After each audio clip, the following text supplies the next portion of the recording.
नमस्कार विद्यार्थी मित्रांनो. आज आपण बघणार आहोत 4 जुलै 2026 चे चालू घडामोडीतले टॉप 10 महत्त्वाचे प्रश्न. आणि आजचा आपला पहिला प्रश्न आहे, आर-बी-आयने कार्यकारी संचालक म्हणून कोणाची नियुक्ती केली आहे? योग्य उत्तर आहे पर्याय क्रमांक सी, रविशंकर.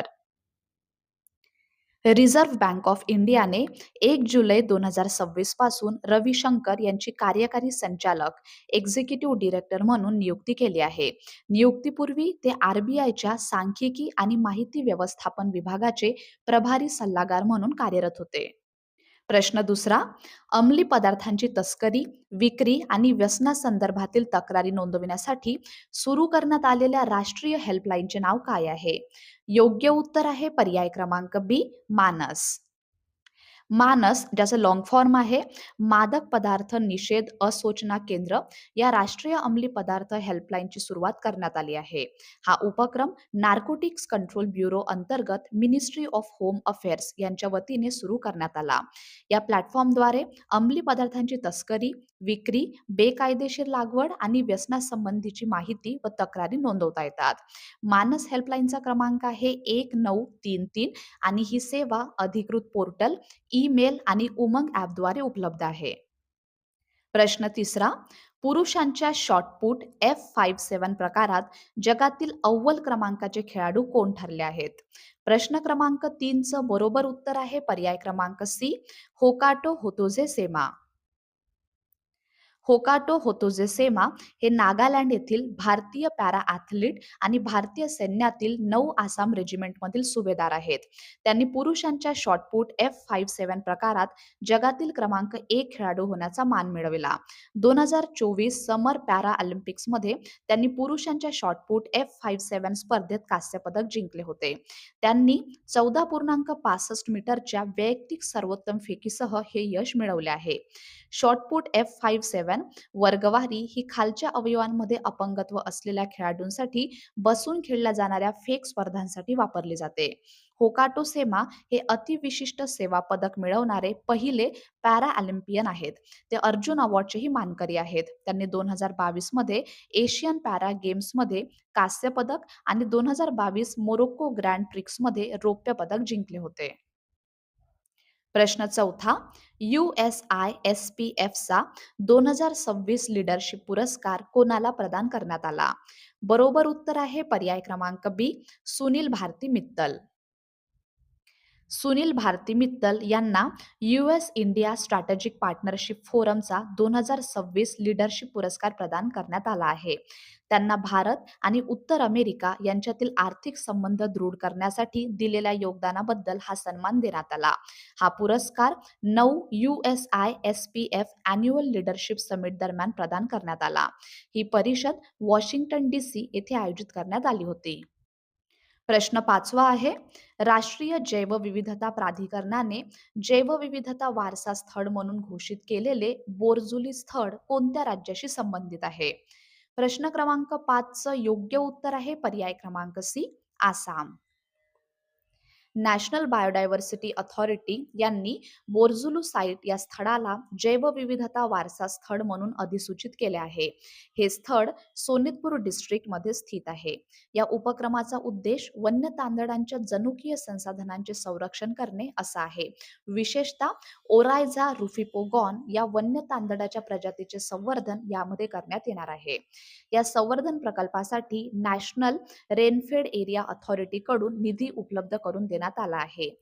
या प्रकल्पाची अंमलबजावणी ICAR, national bureau of plant genetic resources आणि आसाम स्टेट बायोडायव्हर्सिटी बोर्ड यांच्या माध्यमातून केली जात आहे.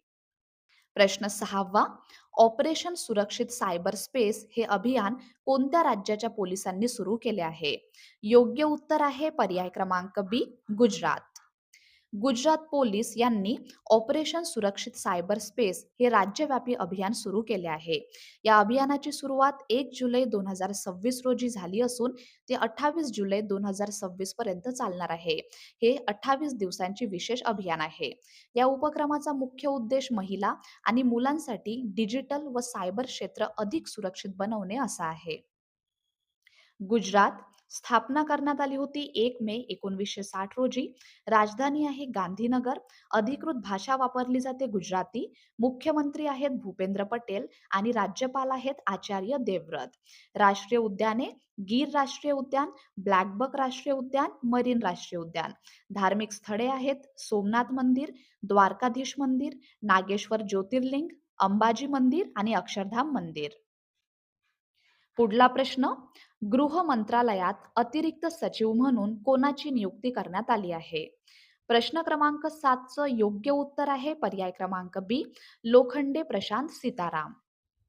लोखंडे प्रशांत सीताराम हे 2001 बॅचचे भारतीय प्रशासकीय सेवेचे अधिकारी आहेत.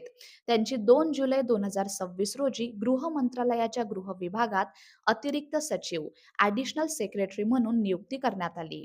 ते नियमित अध्यक्षाची नियुक्ती होईपर्यंत किंवा पुढील आदेश येईपर्यंत central board of secondary education CBSEचे अतिरिक्त प्रभारी अध्यक्ष म्हणूनही कार्यरत राहतील.